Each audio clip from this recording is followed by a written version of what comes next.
The Epstein list is not real. Case closed. He committed suicide. It's nothing to investigate. We never said we had a list. We said we had the files. Jeffrey Epstein never even was a real person. He was a figment of your imagination. It was no island. He wasn't real. It's not our fault that you believe everything we tell you. That's your fault. So you think we use the client list as leverage to get everybody to vote for the big beautiful bill? Who you got that from? Propaganda. How many people you know with the last name Epstein? Nobody. That's what I'm. Hell no, Maxwell ain't getting out of prison. Elon said Trump's name was on the list. Well, tell Elon to drop it. Are y'all sure Elon don't got that list? Elon downloaded some files before he left. Oh my God.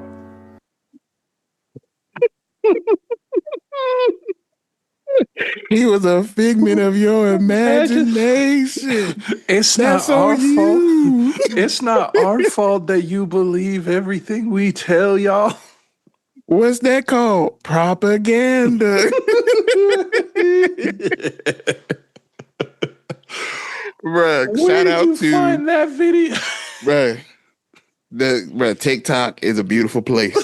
That's all I'm gonna say. But shout out to this gentleman. I believe his name is Rayon on TikTok. As I was scouring the TikTok universe like Doctor Strange, I came across this gentleman and had quite a laugh. Boy. Yeah, bro. Welcome, listeners, to season 2.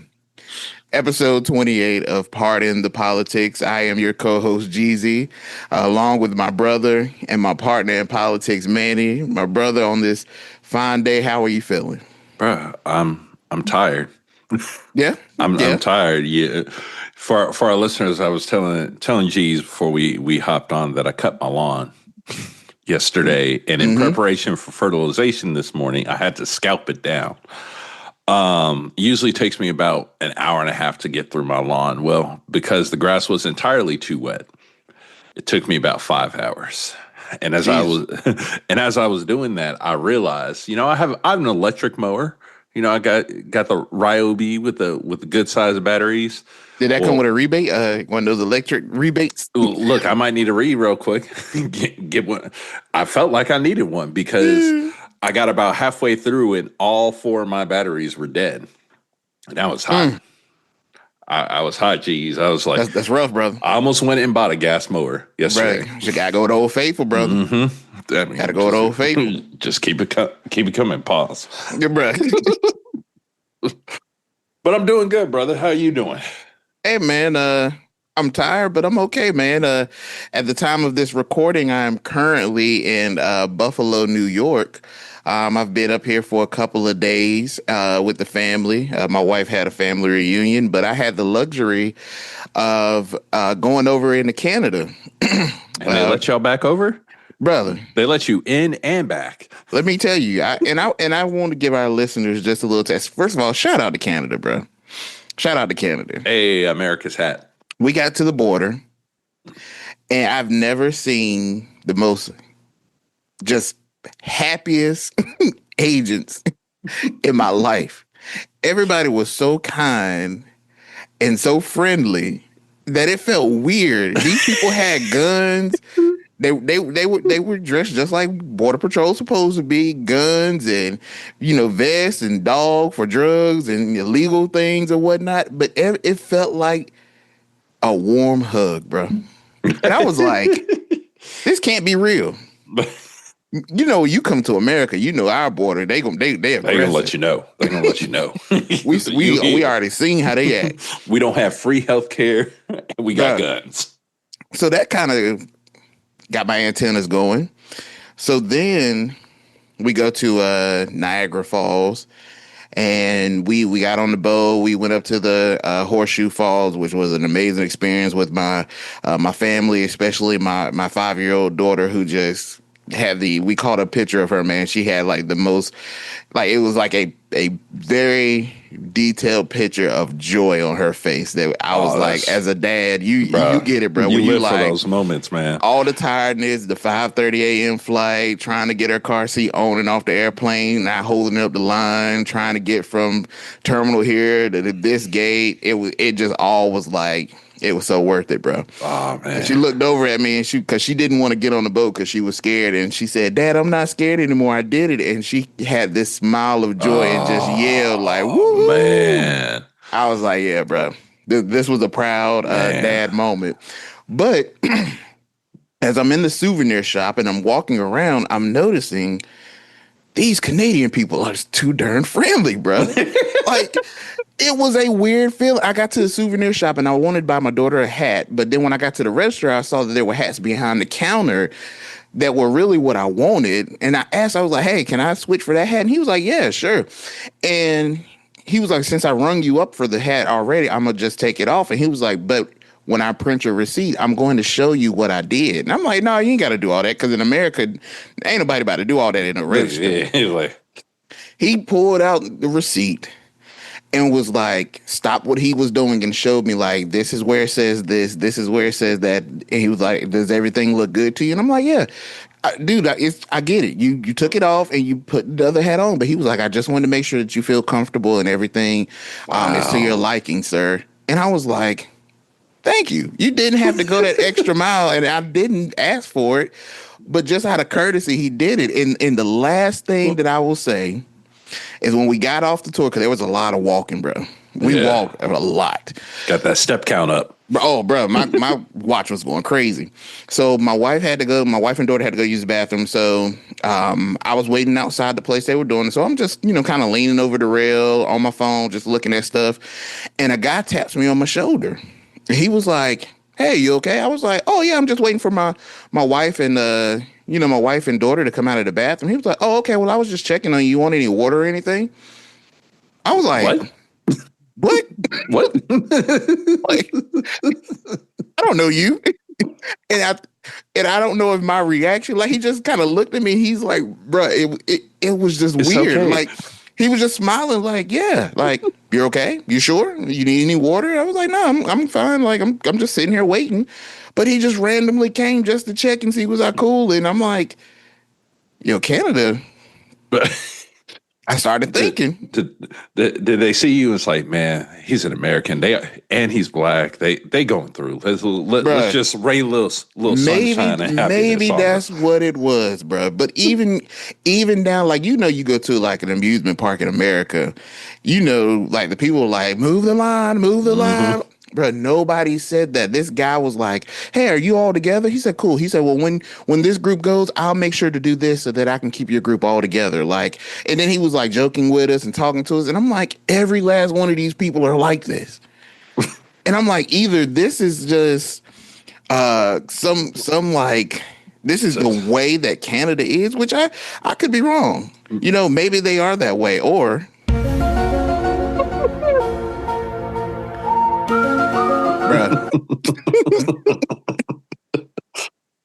maybe there's some weird social experiment going on, and they just trying to lock me. It's a recruit. They treated it like a recruiting tour, Bruh. I was like, "Yo, this is wild."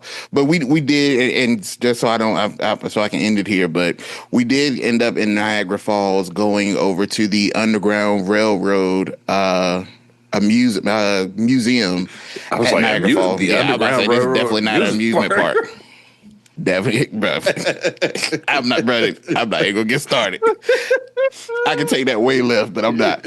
But we went to the Underground Railroad Museum at Niagara Falls, and bro, that was, for anybody that is in the area or travels to the area of Buffalo or going to Niagara Falls. It is small, not a very big museum, but the information was so so meaningful, bro, Yeah. of just being African American and understanding so much, even down to like the guy even explaining us why we have to be careful with our language when we go from slave to enslaved, because slavery is not our identity, it was our condition. So that's enslaved. And when he said that, I was like, oh, bro, I already know. I was like, oh, he about to get off in this in this tour, bro. Because I was like, I didn't even think about that, but he was so he's factual, completely bro. right. And just hearing about and seeing how people moved and how intricate Niagara Falls was to the migration of enslaved African Americans getting to freedom, even the Cataract Hotel, if you get a chance, look that information up, and how they basically were this all black waiting staff that worked at this very fancy hotel, but they were intricate in helping people cross over the bridge to get from America to Canada to freedom. And it was tough, bro. I thoroughly enjoyed it. So if you get a chance, man. In terms of how it was not necessarily laid out, but how everything was presented, how would you compare that to the experience of the Smithsonian African American Museum? Totally different. Okay. This was on a very small scale. Okay. So definitely not the scale, but in terms of the exhibits and stuff that they have there. The exhibits were, I still would say, on a very minimum scale. Okay. But the information was probably the same. Okay. Because it sounds like this museum is something that the community is keeping going. Oh, okay. With some local help. Yeah. But it's something that definitely, because the guy was telling us that a few years ago they were actually about to lose the building. But the community came together and did what they needed to do to preserve it. But it's very nice, small. The information is very impactful, but I wouldn't. It's definitely not on the level. It's down to Smith. So. Nah, but the information though, man, and even if you're familiar with just a little bit of knowledge about just how Harriet moved and some of the other people moved, even down to when he was talking about abolitionists, bro, and just understanding that there's a major difference in an abolitionist and an ally. And some people, we like to throw the title on certain white people as abolitionists, but in order to be abolitionists, you got to be in the movement. Active. Yeah. Just because you help don't make you an abolitionist. You know, we got to be careful with that.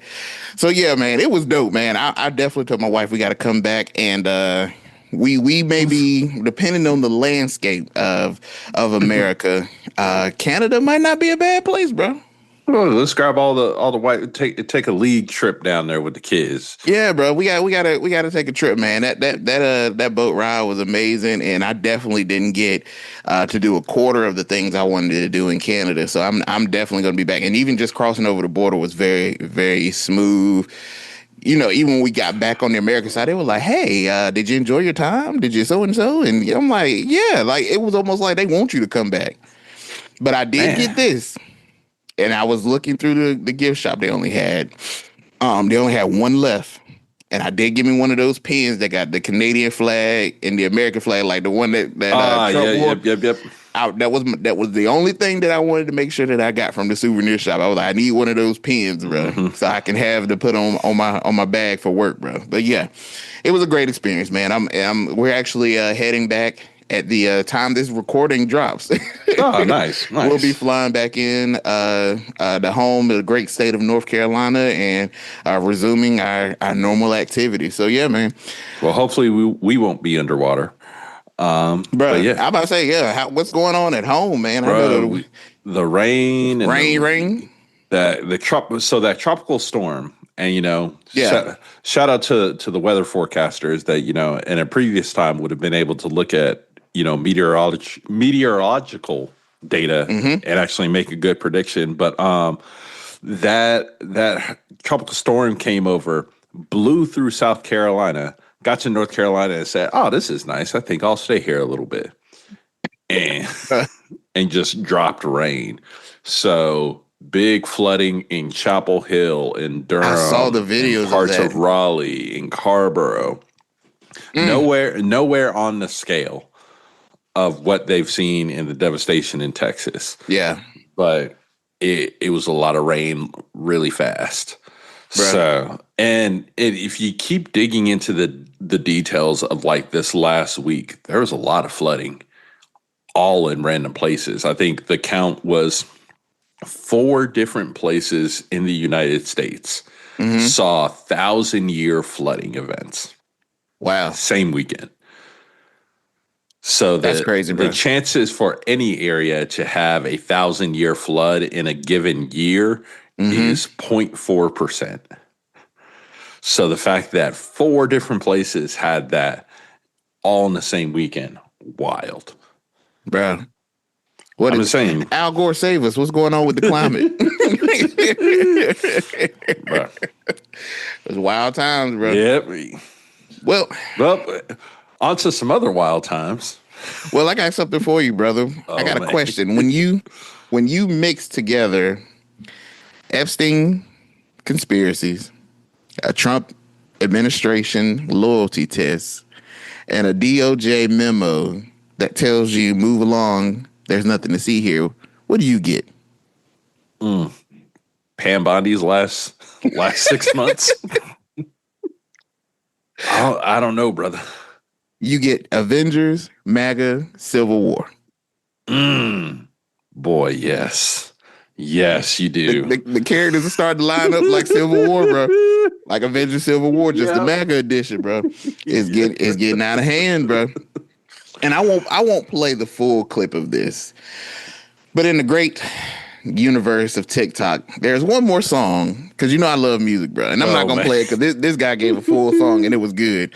But to us that made that like a little homegrown vibe, a little country little rendition. I got another song for you. I got another song, and I ain't gonna play the whole one. But shout out to this guy. I believe his name is Jesse Wells on TikTok. Follow him because he does a ton of guitar renditions of songs on various topics, and I thoroughly enjoyed it. So. Well, you got your bucket list, your grocery list, your list of things to do. You got a list of all your wishes, that's a wish list, dude. You got your Amazon and Santa Claus and Tooth Fairy too. But I know a list that don't exist, and buddy, so do you. It's the Epstein list, it's a mystery list with a twist. It's a myth of a list that we all just missed. Be an optimist, not a pessimist. If you wish to persist, it's probably best you forget that list. Now what were we talking about? I don't remember, but I can sleep a lot better at night. Yeah, life can just go along, knowing there's 10,000 hours of sunshine and flowers and nobody doing a damn thing wrong. Hear no, see no damn Bongino, cash Patel. Well, I wouldn't wanna be a sweating man with bulging eyes. Now tell me them fellas ain't compromised. Yo, I don't. Hey, Trump, if you don't do nothing else, bro, please keep TikTok around, bro. Yeah, bro, sweaty guys with bulging eyes. Bulging eyes. Tell me them fellas ain't compromised.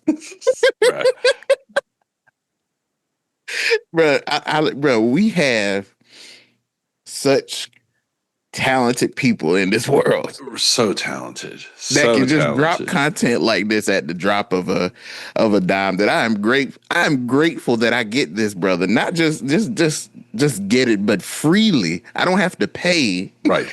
This is free content you get today. Some of this stuff is worth money, bro. I'm not even gonna lie to you. Some of it's worth money. But we have as our first segment the Epstein files fallout.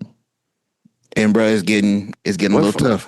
What files? What are we talking about? I found out earlier this week that the files we've been told exist, told are sitting on people's desks. They ain't no files. Bruh. See here, carry on. Bruh, this is so for us to break this down, I just want to kind of go through how this week kind of transpired with this memo and all of this that has started the Avengers Civil War MAGA edition. So on Monday, the memo drops. Dun, dun, dun. The DOJ releases a 2-page memo concluding that Epstein died by suicide. There was no client list, but 1 minute of surveillance gaps in the video has sparked online rage. Now, bruh,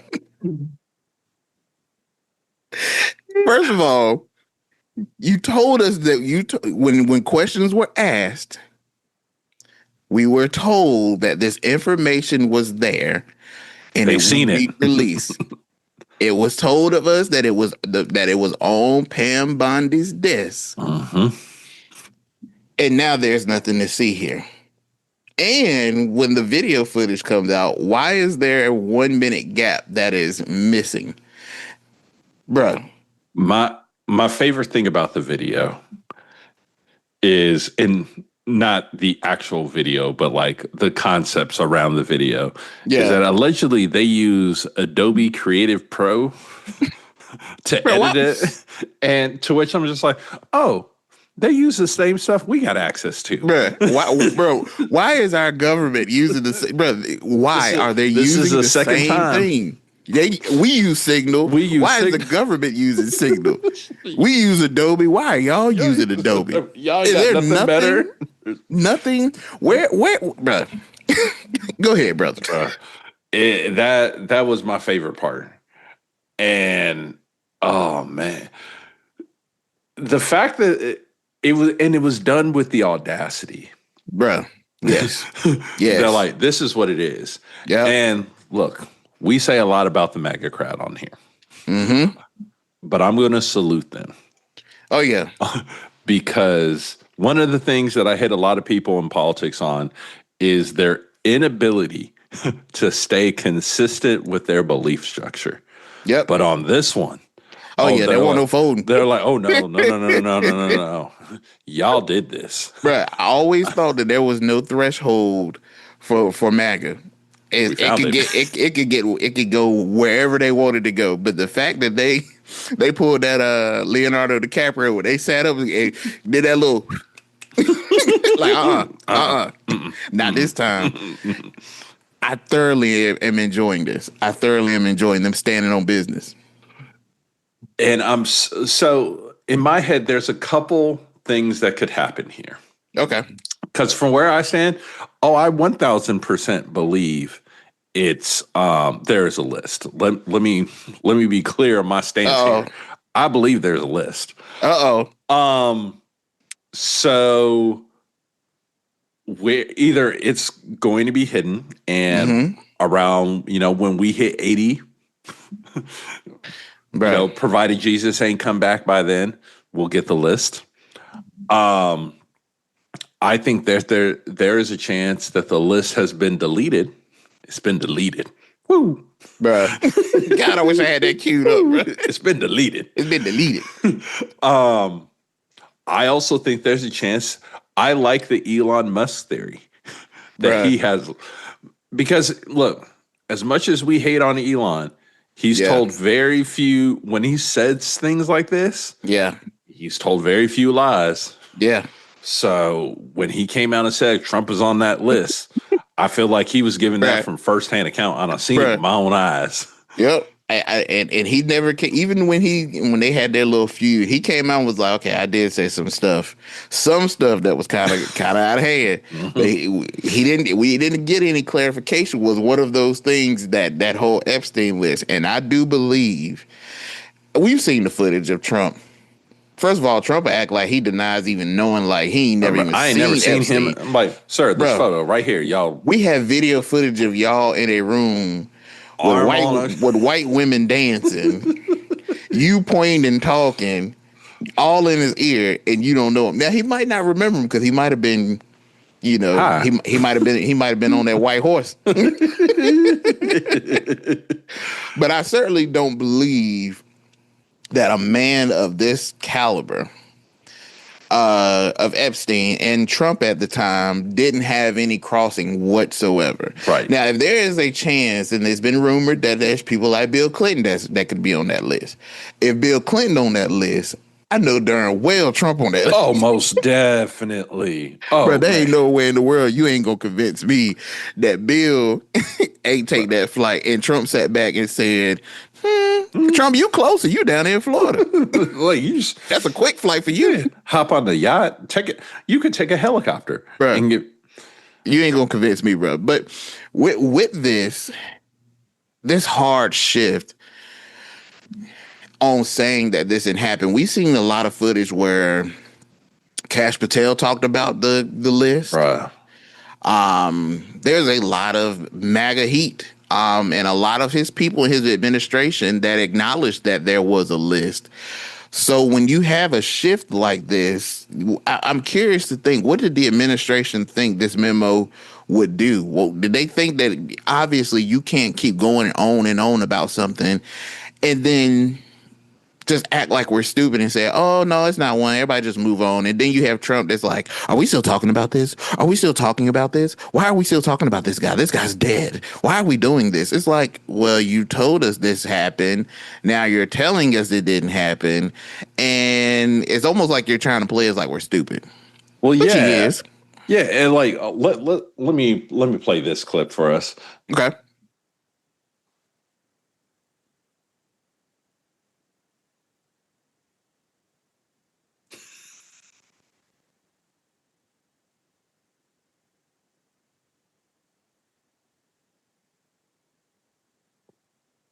So, did you hear any of that? Nah. Bruh. I'm sorry, listeners. I guess it'd be helpful if I actually shared it appropriately. Oh, yeah. Yeah, I don't think this could have aged any worse for Kash Patel. Who has Jeffrey Epstein's Black Book? Black Book? FBI. But who? That is that. I mean, there's that's under The direct janitor. control of the director of the FBI. Hold on. Direct control of the director of the FBI. Jeezy, who is the director of FBI right now? I believe the gentleman with the last name Patel. Yes, Mr. Patel. So this is getting nasty real fast because, and what's making it worse, and I think is becoming a hallmark of this current administration, is this just looks messy. Yep. Like, which is not off brand for this administration. So let's understand that this is not off brand, but this has been something that you have pushed consistently, and now you want to just sweep it in the dustpan, throw it in the trash, and act like there wasn't a mess. Right. And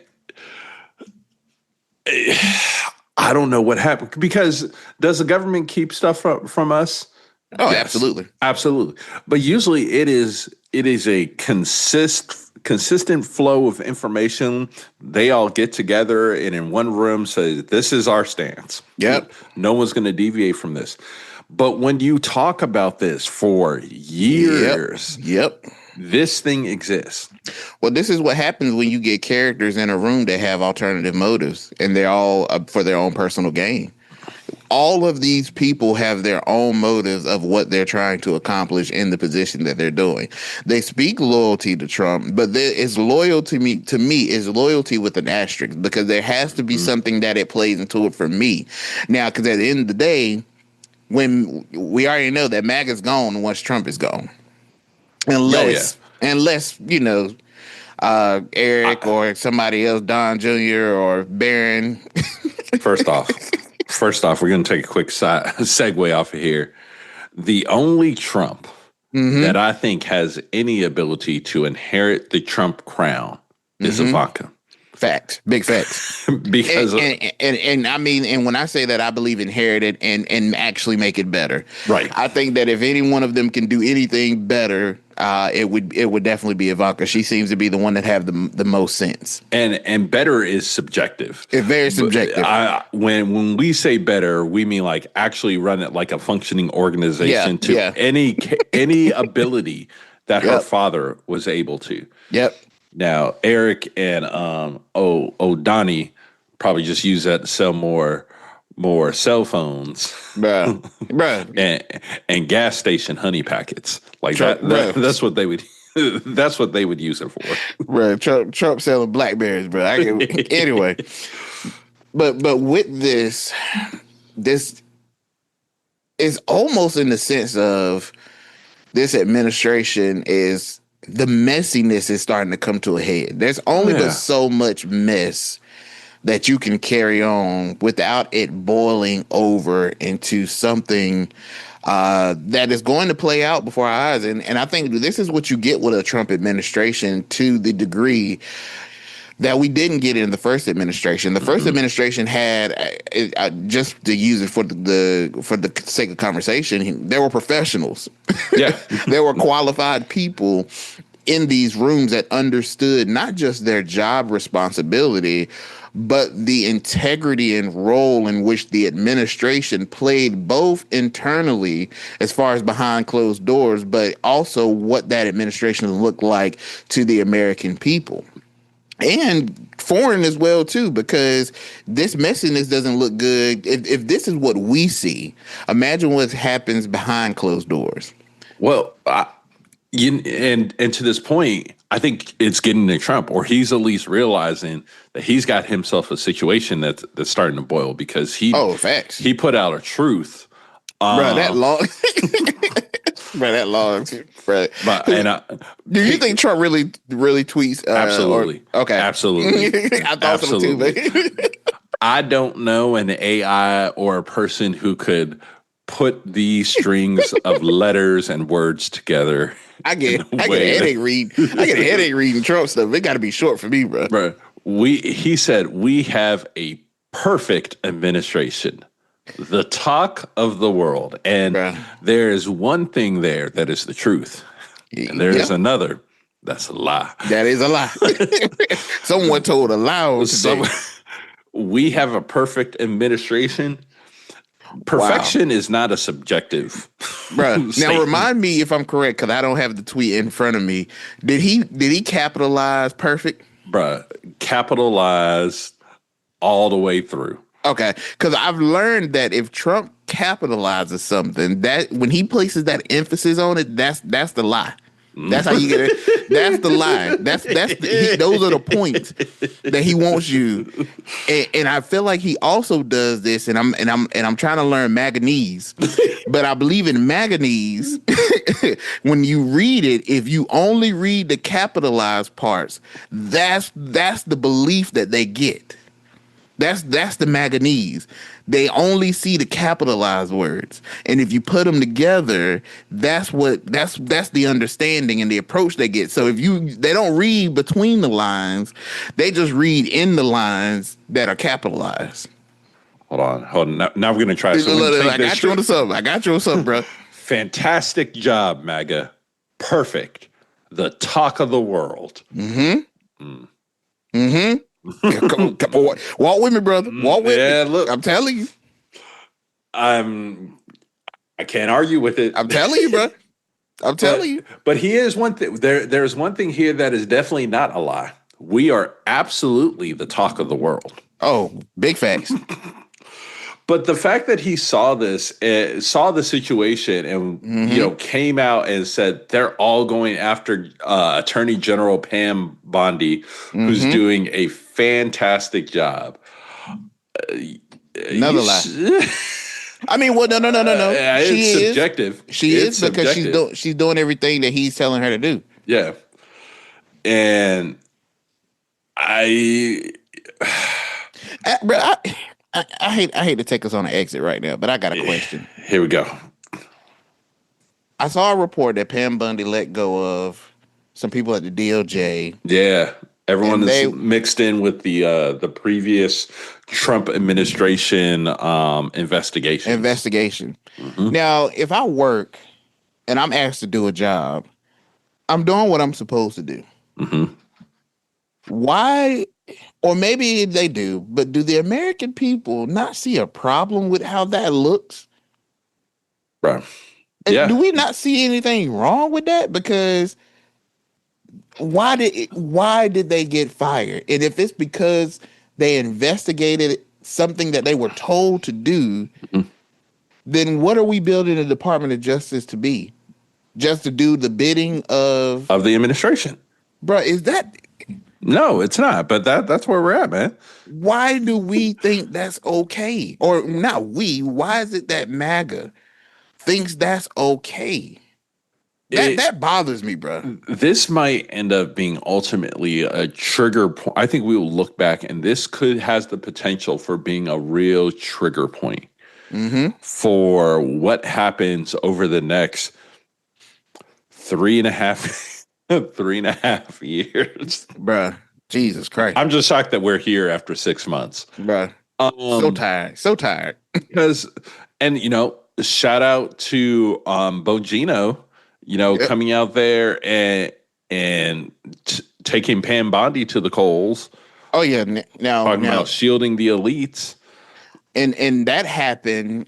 Okay, so on Monday the memo came out. Wednesday is when they had the White House war room that got hot. And that's when Bongino and Bondi reportedly clashed at the White House meeting. To be a fly on the wall in that room. Bruh, a quote from a source said that it was said in the room, he goes or I go. Bruh. Who's the he? I like this. I'm assuming this came from Pam Bondi. I'm not 100% sure. I don't think her pronouns. Bondi said I don't think her pronouns are he and him. I'm assuming that Bongino might be he or him. So if it was said he goes or I go, I'm assuming that came from Pam, and I could see that. Yeah. I could see that if he pressed her and she didn't like it. I could see her trying to flex this because she feels like she's protected. She does the king's bidding.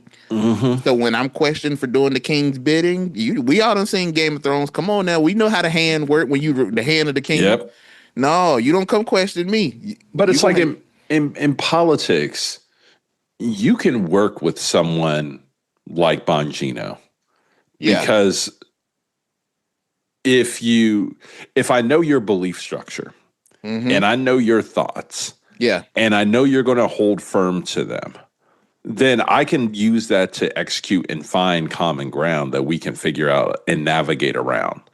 It's why I think in a crazy world, you can get a bill that works with Bernie Sanders and Rand Paul. Yeah. Because they both have their principles that they're standing on. And once you know those two lines, you can work around them. Largely in this administration, there is only one line, and that is what Trump believes. And that changes from tweet to tweet. Bro. And no one can truly know what or how or who he's doing or what he means or what he's trying to accomplish, because it does change that much. But in this meeting, as things heated up, I'm assuming that comment was by Pam Bondi, because the next day on Thursday, Bongino was reported that he took the day off. It'd be like that. You ain't never had a day at work and you're just like, y'all stressing me out. No, I get it. I got this PTO. Go ahead and prepare the others. I'm out of here. but I think that is indicative of how that meeting went. Yeah. That man, look, you know how you probably like, man, she ain't about to talk to me like this. Man, I'm about to get up out of here if I've been done. Let me not get fired today. Yep. But in him taking this day off, it was said that he was considering resigning. And also on Thursday, the MAGA influencer started turning on Bondi, bro. Because this is where MAGA is showing consistency in their belief structures. And also, it doesn't make sense. You're telling me a man with this level of connections doesn't have a list of people, like, hell, his cell phone contacts, like, what, bro? Bro, but this made me think, though, and I think also it was reported that Patel and Bondi were both criticized by the Trump base. So I will say for myself, though I am not of MAGA, and I'm not gonna say I'm standing with y'all that y'all are standing on business, because we already know with this administration we ain't standing with nobody. Know. We done did enough standing, but I did scoot to the edge of my seat. Like, y'all said what? What y'all got going on over there? But we asked the question, who all over there right now? Yeah. Who over there? What y'all got going on? Who over there? But when you hear how MAGA has responded to this, who actually has more influence? Is it Trump at this point? Or is it the MAGA media ecosystem? I don't know. But this brings into something we haven't talked about before. I had it on my list to talk about it a couple weeks ago, and we just didn't get time. But that's it's the 3.5%. Mm-hmm. No administration in the world, in history, has been able to survive 3.5% of the people taking to the streets against the administration. It had been rumored that during the No Kings protests, across all of them, that we saw 3.5% of the American population take to the streets. And that's just on the so from a numbers perspective, if you're already floating around that number and you lose a chunk of the base, because you gotta be thinking for them, like, are they now like, well, if you're doing this, what else are you lying about? What else are you doing? Yep. What about this? So if you lose a decent chunk, even if that decent chunk becomes apathetic and not in support, you definitely push over that 3.5%. Man, that makes me think. Then is this a moment? And I know that this, and I'm not saying on a large scale, but could this moment be serving as the start or the first straw on the camel's back of breaking the foundation of MAGA?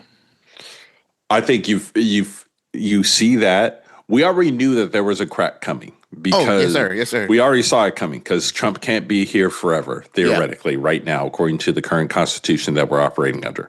Yeah, you gotta put that out there, bro. Asterisk. Yep.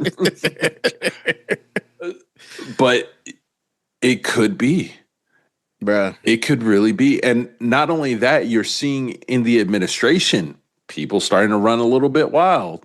Right. You had old Pistol Pete Hegseth say, no more guns for y'all, Ukraine. And then Trump being asked, like, did you know about that? I didn't know about it, but if the decision was made, I would have been known about it. Bruh.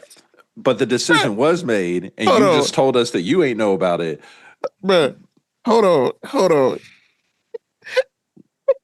Trump said, I didn't make the decision.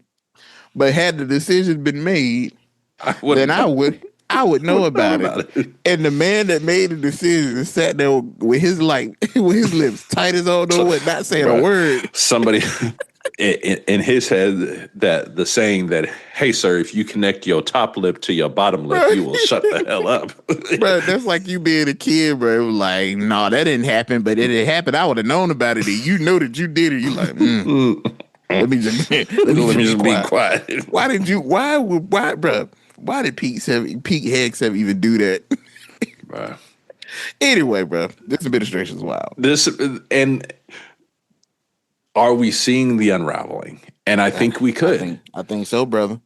And early, but early and late at the same time. Yeah. Because everything's been accelerated. It's like, this is early in the administration. But from other pieces, this is super late in it. Yeah. And this doesn't look good just because everyone knows it. Now, here is the X factor that I think could be happening in a little bit. Bruh. With them so strongly saying they don't have the list. Here's my thought. Uh-oh. We got another one. that Anonymous is about to enter the chat. Hey, bro. I've been waiting for Anonymous to do something, bro. Bro, please. Because you're too quiet, brother. They're too quiet, and there's been too much data flying in and too many backdoors being built into things. Not for a couple people out there to be like, I wonder. And the use of these minimum security systems. Bruh. Right, like Anonymous should be licking his chops right now. For all we know, that Epstein list has been shared back and forth in a series of different signal chats. So I think that there is a good chance within the next 2 to 3 months, if not sooner, Anonymous does a drop and say, Or let's cue in Edward Snowden and his. Do we have some type of WikiLeaks drop where someone's like, "Oh, I found the list. I just had to open this email I had ignored for 3 months. Yep. That said Pam Bondi, super important. It was right here. I'm gonna go drop this to CNBC. Like, what do y'all? That's how I think the list goes out. Yeah. And then I think that's the first step. The list goes out, crazy drama. But then who ends up being on the list? Mm-hmm. And can we all just be honest for a second? Less. We all know Trump is on that list. Trump is on the list, bro. Trump is on the list. We're not fooled, bro. Bill Clinton. We are not going to be shocked by any. We are not going to be shocked by any major names. The only name I think I would be shocked was on that list. Would Gary be on Coleman? That list. You say Gary Coleman? Yeah. I mean, but he gone. Like, I'm talking like big shocked. Like, if you get like still here with us, big shocked. Yeah, like okay. Obama. Like, if he's on that list, I'm gonna have questions. If Oprah is on that list, I'm gonna have questions. I'm a question if Elton John on that list, bro. Or Stevie Wonder. Why? Never mind. But there's honestly not a lot of names. But you brought up Stevie Wonder. Mm-hmm. And I got a question for you after you hit the music.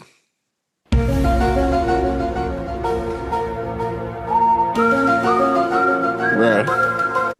I'm gonna say this is, you know how like you question whether we landed on the moon? Yep. Here's my conspiracy theory that I believe a little. Okay. I think Stevie Wonder can see a little. Oh, bruh. Maybe not real good. Right. But he can see a little. Right. He can probably see a little. Either Stevie can see a little bit or he's Motown's Daredevil. One of the two. That man's senses are wild. Senses are crazy. Crazy. But getting back to we are not going to be shocked about any names on that list. No, we know who the creeps are. Now the question will be, what are the legal ramifications of being on the list? And I don't know, like, unless you can tie person X committing crime Y. Yeah. Like, you being on that list doesn't necessarily tell us that you were engaging in activities. Right. Just tell us that you was up out there. Now, unless they tried to do some like wild RICO where you have crazy random person X that we don't know about that was running drugs or something like that, and they try to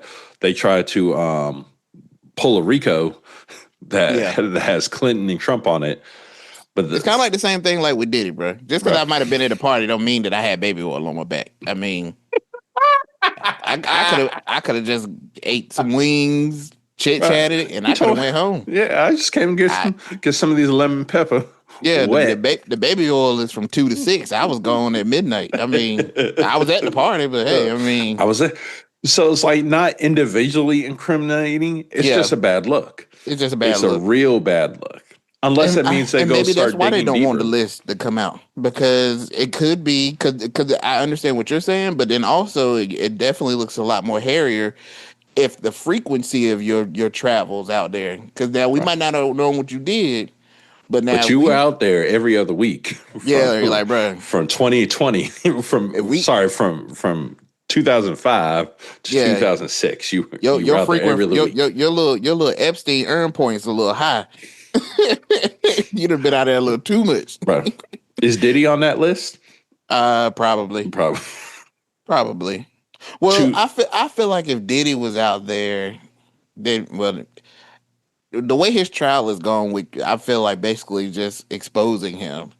I feel like that connection probably would have came out, unless there was suppression of information to make sure that part of it didn't.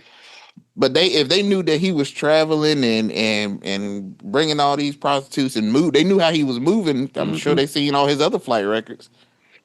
Right. So I don't know, bro. But yeah, I think the MAGA team has some problems on their hand. Yeah. And I think shame on them for thinking, and by them I mean the administration, for thinking that they could just quietly say this and everything was going to be okay. Like, honestly, the economy is not good enough for that to be the response. Yeah. Like, had the economy been booming, then maybe. But people still down bad, so people are paying attention.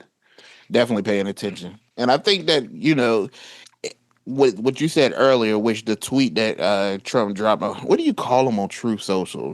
Truth? Truthies. We're going to find out. You know what? Maybe we should go join Truth Social. Hey, bro, newsflash, I'm already up there. What? How you beat me to Truth? I don't post nothing, bro. I don't post nothing. But my page, you just I there forgot creeping? what my screen. Yeah, I'm just creeping, bro. I think I forgot what my screen name is, but it's like behind enemy lines, and it's a photo of Owen. What's his name? Owen Wilson, the movie he was in, behind enemy lines, of him trying to run to the plane and he getting like shot at before he gets saved. I'm behind enemy lines. I gotta see, because I get them notifications when Trump be talking. I just got to know, bro. I'm here creeping, but I'm not speaking. Yeah, I'm creeping, but I ain't speaking. I ain't saying nothing. I ain't liking nothing. But I'll tell you this: it's pure mayhem over there, Bro. It's madness. Bro, But I might need to go explore. yeah, bro, it's crazy over there, bro. I'm real incognito, so so for our listeners, don't even try to find me on True Social. You ain't gonna find me. I got one of them backup pages, bro, like Kevin Durant be doing, where he be spying on people and dropping stuff just to see what people be saying. So what do you think happens? Bust out your crystal ball and tell me what you think happens over the next week. I don't know if that was a pause moment or not. Yeah, I was trying to reel carefully. I was like, I was trying to process it, but I didn't know. I was like, should have paused or not? But I believe. Well. First, let me say this before we get to that. You mentioned about the tweet. He dropped it on Friday, and what I was going to say is that Trump doesn't necessarily clarify anything unless there is an actual situation or a problem going on. So I think that him doing this, defending Bondi, trying to get unity, Patel coming out denying that any resignation rumors, because it was reported that if Bongino left, then he would leave. So that stirred up a mess. And then Blanche, who's the deputy attorney general, says that everyone agreed on the memo, and everyone's on the same page, which I don't believe. And I don't think we've heard from Bongino either. And one thing I want to note about the tweet, I believe that he brought up, which is again another thing that he does with his base, somehow Obama and Biden and Hillary Clinton had to be brought up. And it's their list. They made the list. So there is their list. But I thought there weren't a list. So, but back to what you were saying, what I believe is going to happen. I don't think this is going to be as bad as the Titanic that imploded. But it might get close. I think something you said earlier that stuck out to me is that how things seem early but late.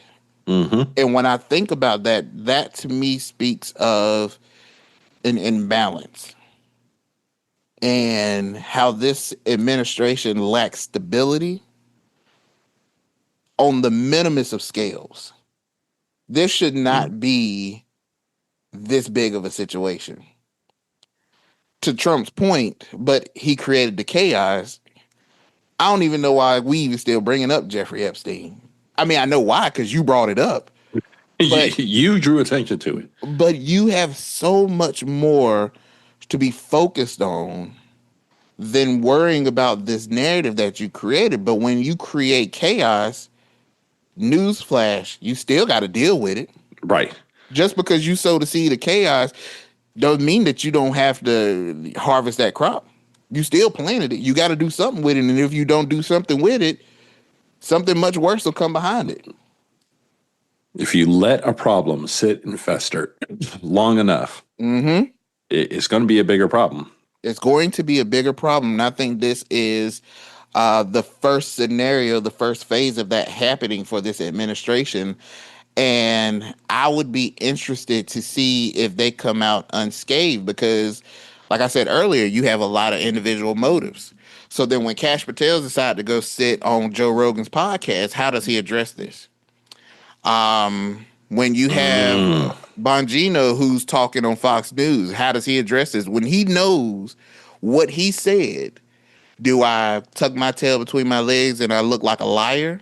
I look like someone who just was blowing smoke? Or do I defend my integrity because of what I believe and stand on that versus trying to fall in line with MAGA? Because MAGA won't last forever. Right. You'll still be here after MAGA. So then when things start unraveling, then what does that make you look like? And when you have personal ulterior motives over what the administration is seeking to accomplish, that could be very difficult to do. I think this is our first sign of MAGA cracking. And I think that, and again, it was already going to crack, but I think that we now have the moment where we're like, if they get out of this unscathed, then I don't think there's getting out of this unscathed. I don't either. I'm just saying for the sake of argument, anything could happen, but I certainly do not believe they come out unscathed. And I think it's just a matter of time. This thing is very sensitive. Trump did not send that long tweet out on Truth if everything was all kosher. And I want to point out one thing. The adults in the room are mighty quiet. Right. And the adults, I mean, like Marco Rubio. Bro, Marco already dealing with it. He too busy. But I'm gonna give you another one though. Where Tulsi Gabbard at? I mean, is this an intelligence thing? Because I don't think it is. It's not an intelligence thing, but it's one of those things where I look at a person as an administration, and certainly questions will be asked towards what she thinks on it. She ain't nowhere to be found. And I like how Tulsi moved. She out of the mess. I'm doing my job. When 5 o'clock come, I clock out. I go home, and that's it. The adults seem to be quiet, and all we see are children playing. Right. And when I don't see any adults around, and I see a bunch of kids just creating a mess, that looks like a recipe of disaster to me. Where your mama? Where's your mama and where's your daddy? Man, I think where I'm at on this, on Netflix, have you seen the documentary about the poop cruise? No, I have not. Bro, first off, that don't even sound like I barely watch TV. Bro. That don't even sound like something that would come up in. So it's a documentary about this Carnival cruise. I think it was like 2011, 2012. Okay. That lost all electricity and all the toilets stopped working and was stranded in the middle of the Gulf of Mexico and or America, depending on where you fall. So not to... Bro, what? Yeah, it's an hour. It's hilarious. Bro, Look, everybody make documentary now these days, bro. A documentary about a cruise. Bro, what is there to document? There's no power, and everybody got poop. Oh, because it was just things that just kept going wrong and wrong and wrong. So I say that because the first thing that causes the issue on the poop cruise is there's a fire in the electrical room. Okay. And that fire in the electrical room is the genesis issue that causes everything else to happen. I think we could be seeing that because if Trump is not able to bring his people back into line, because now you have a trust thing. And up until this point, Trump has never really had a trust issue with his base on something where the larger issue on this has been a conservative talking point for years. Yep. Like it was conservatives who kept like, hey, I want this list. Give us this list. This list exists. Hey, yeah, we want to release this list. Get us in office. We'll release this list. You fractured the trust. And you can't really unless there is some culpability taken, you can't resolve that. Because let's say they release, they step back and they're like, oh yeah, here's the list, this is what. So now you still have to deal with the fact, oh, so you do have a list, so you did lie to us. So they're kind of stuck. They're in a situation where I think they almost have to keep going with the lie. Oh, bro. But then if the list comes out anyways, it's still bad. All that being said, I agree that this could essentially be the issue that causes everything else to break. Bruh. In a normal administration, this is what happened. The problem is the news cycle moves so fast. Yep. That if they're able to pivot onto something else, they might be able to survive. But at this point, I don't know what else. Because we had another war. we had the whole tariff thing happen, and everyone's not paying attention to that. Nobody said, "Yep." Ain't nobody like, nah. I think everybody's seeing blood, bro. Right, and then at this point, we had all these U.S. strato tankers flying over to Europe now, but everyone's unfazed by that. We've been so unfazed on everything. I don't know if he's going to be able to pull the MAGA crowd's attention onto something else. Yeah. He might be, because Trump's wanting to pull a rabbit out of his hat, but this could be it. This could be the crack, and then it's just water and ice, and then he just roads into roads. But this is going to be interesting. How this gets navigated, and where this leaves the administration, and for this to be I would say maybe the first true test for them internally. It doesn't seem to be going well, bro. No, not at all. It doesn't seem to be going well. Well, we will see what happens, man. If y'all don't want to release the list, you send it over to the pod. You can go to our social and get our email address, and we will have a live segment, and we'll comb through the list name by name. Our session where we just go name by name. If you don't want to do it, we'll do it. We'll do it. Just send us the papers. We are ready and willing to provide truth. To the people. But I would ask that we as well as our families be given protection at the release of these names. We are just reporting the news. In fact, let us go. Send us the list, and then, geez, let's get our houses on the market. Get them sold. Head back over to Canada. I'm about to say we can move right over to Niagara Falls, and we'll drop it there. Well, that is our coverage of this debacle that's going on within the Trump administration, and that leads us now into, which probably would think that the administration would have been the pickle of the week, but they're not. We're going to go something a little lighter. So here we are on the pickle of the week. We've got your pickle. We've got your pickle. We've got your pickle.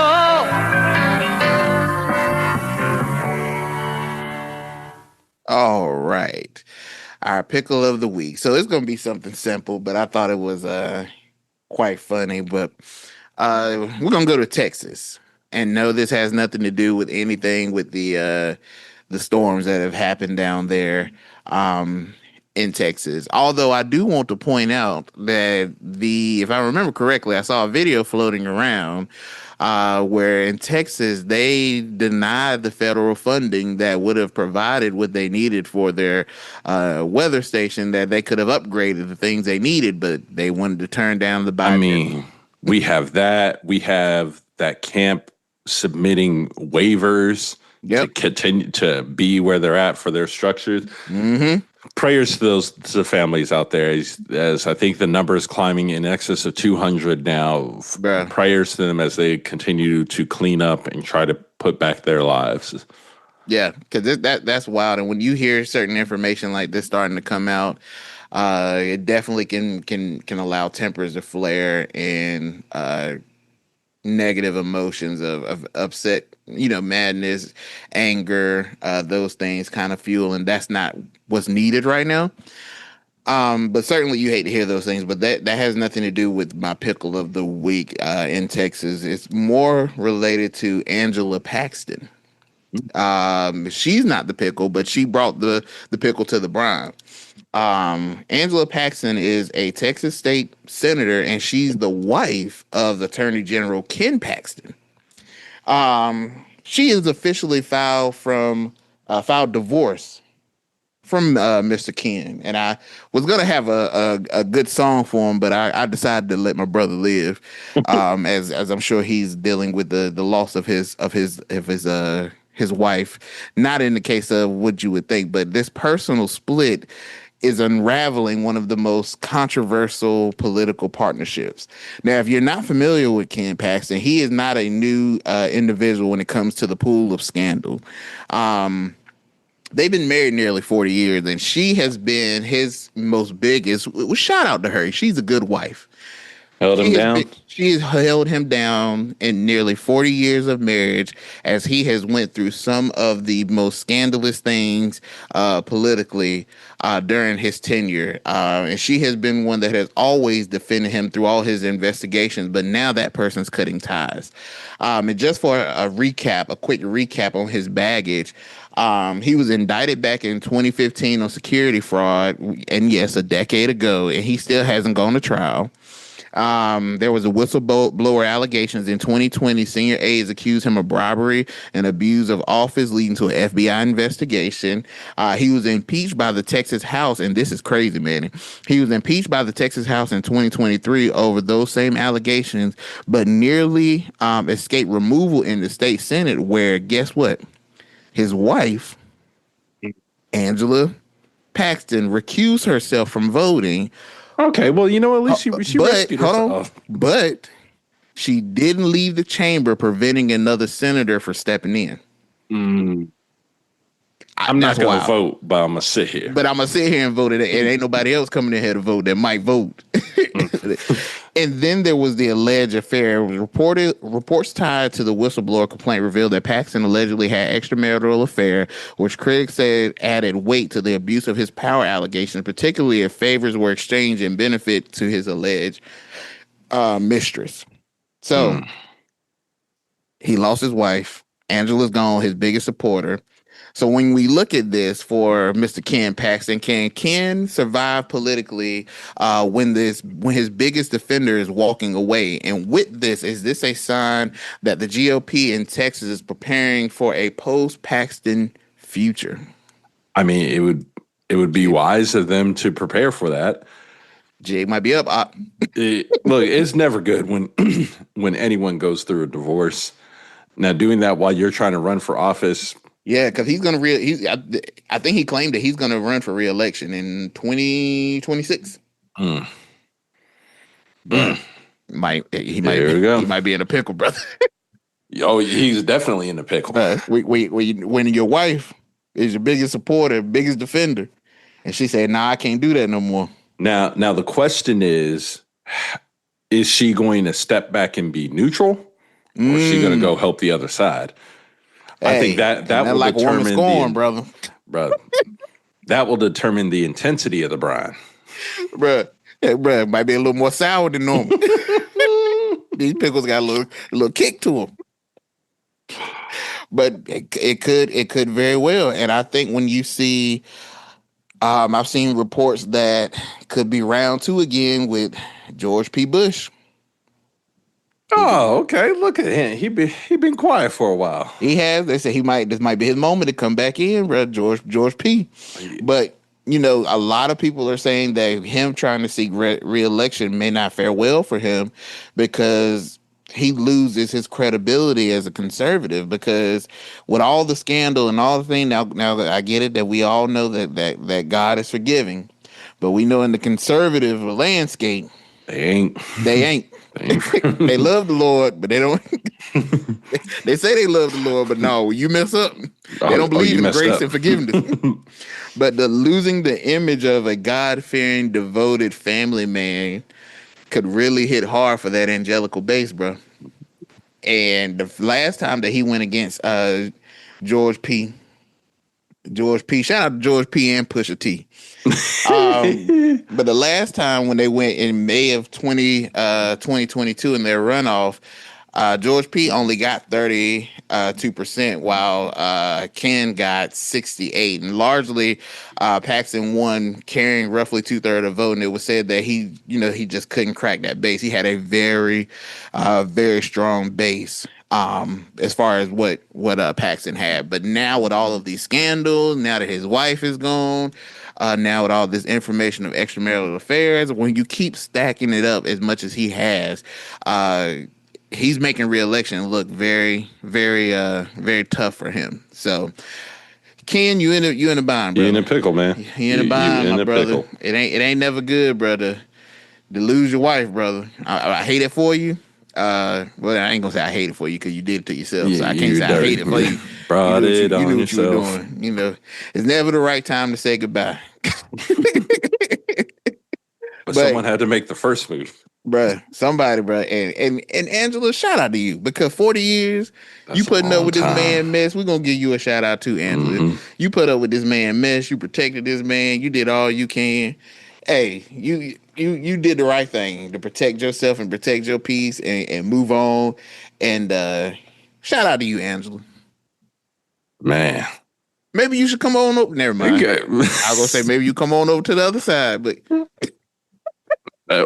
or even better yet, come tell your story on the pod, because we'd like to know more. Yeah, come on over here with the boys over here parting the politics. We'll talk to you. We'll talk to you real nice. Man. Well, that is our pickle of the week. That was a wild invite. There was a wild invite. We'll talk to you real nice. Well, we've reached that part of our episode, y'all, where we bring you our spotlights of the week. So, Manny, what's your spotlight for the week, brother? Man, well, we're gonna do it. And whoa, pause, bruh. My spotlight of the week, we are going to set up with a quick game. Okay. Which I will need your help. Geez, we are getting ready to play. Do-do-do-do. Is it a Japanese American interim camp, or is it Alligator Alcatraz? Bro, okay. All right, I'm ready. All right, so what we'll do in this is I'm going to describe one of these facilities, and you tell me, for this particular thing that I give you, mm-hmm. Is it an interim camp or is it Alligator Alcatraz? Okay.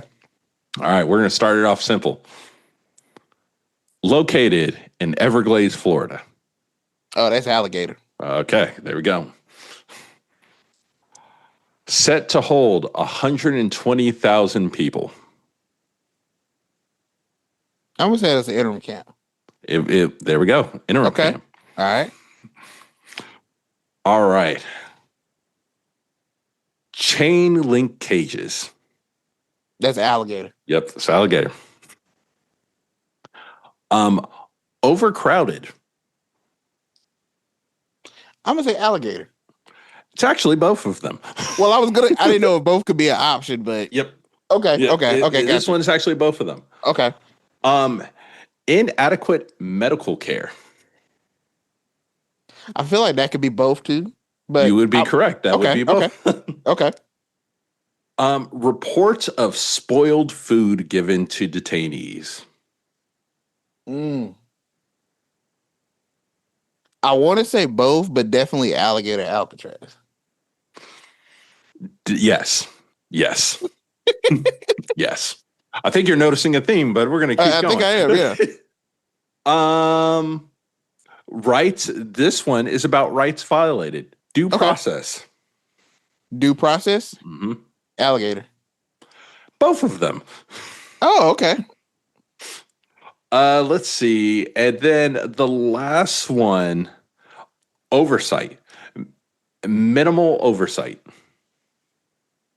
Definitely Alligator. It's not Alligator technically right now based on what we know. It is an interim camp. Oh, okay. So all that being said, Alligator Alcatraz is up and running. And they allowed some Congress people to be able to tour it. When because they People are demanded to weird, see bro. it. Well, they Okay. demanded to see it. They wanted to Okay. see the conditions, and pretty much they are being housed in chain link cages. And if you look at the pictures, they look like dog kennels. And there's 32 people in one of these cages with a toilet. dog. Yeah, with one toilet per cage, that not only to use the bathroom but to also drink water. The food is not in amounts that are suitable. It's hot. And yeah, from my own personal standpoint, we have set up the first concentration camp of the Trump administration. That's what I would call it. So it's going to be interesting now that they're seeing people are seeing it. People are seeing how it was set up. There's impact, obviously, to the environment. Yep. There's impact to tribal lands. Mm-hmm. It's hot. There have been no deaths, but we're very early on into this process. And I think I seen they had some guy that was detained at Alligator, and first of all, I hate that name. Alligator Alcatraz is so stupid. Right. But he was talking about the conditions he's detained there, and he was talking to his lawyer. And bro was like, we can't even get a decent amount of water, like even like drink or bathe. I was like, at some point, man, like I don't understand. Even if the person's in the wrong, why a person being in the wrong equates to them losing their humanity? Because that's what we do. Right. And this is how you breed people that hate you. Right. Absolutely. And then on one last one, I want to try to leave us with a little bit of laugh with my spotlights. Okay. Trump had some visitors to the White House recently. Oh, bro. And I know where it's going. And I just want to play this clip of a recap of what happened. What's your take on Trump's meeting with these African leaders? Ronnie, this was a meeting between Trump and a table full of Africans. This went as good as it could have gone. Trump didn't ask to touch anyone's hair. Bruh. He didn't try and hit anyone with the... Bruh. I was pretty sure he was going to say the phrase National Geographic titties. So compared to expectations, I would say that this one was one of his best performances. Okay, no, come on. He's the president. He told the leader of an English-speaking country he speaks great English. And he's right. He does speak English well. For once, he's not lying. Like, it's not like he told RFK Jr. he speaks beautiful English. Like, bruh, that would be offensive, all right? It was a... But I'll stop it there. Shout out to Josh Johnson because he is hilarious. Yeah, he is. But yeah, Trump had some African leaders in the White House and denoted that you speak such great English. Yes. Embarrassing, bro. Because it's their national language. Bruh. Yes. And then had a nerd ask that man, where you learned it at? Like, right, like here, like what? In my country. Right. Well, yeah, that's my spotlight of the week. We'll see what next week has in store for us. Bruh. What you got? Well, my spotlight of the week is we're going to the great state of North Dakota. Shout out to North Dakota. No shout outs to North Dakota because North and South Dakota are the only two states that haven't listened to the pod. I know. Where are y'all out, Dakotas? Maybe they don't have, I don't know. Maybe they don't have signal or something. I don't know.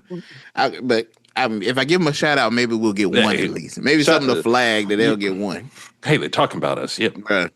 But this goes to North Dakota for the spotlight of redistricting showdown that hits the Supreme Court. So at the center of this case that's going on for North Dakota, this fight that they have on redistricting is headed to the United States Supreme Court.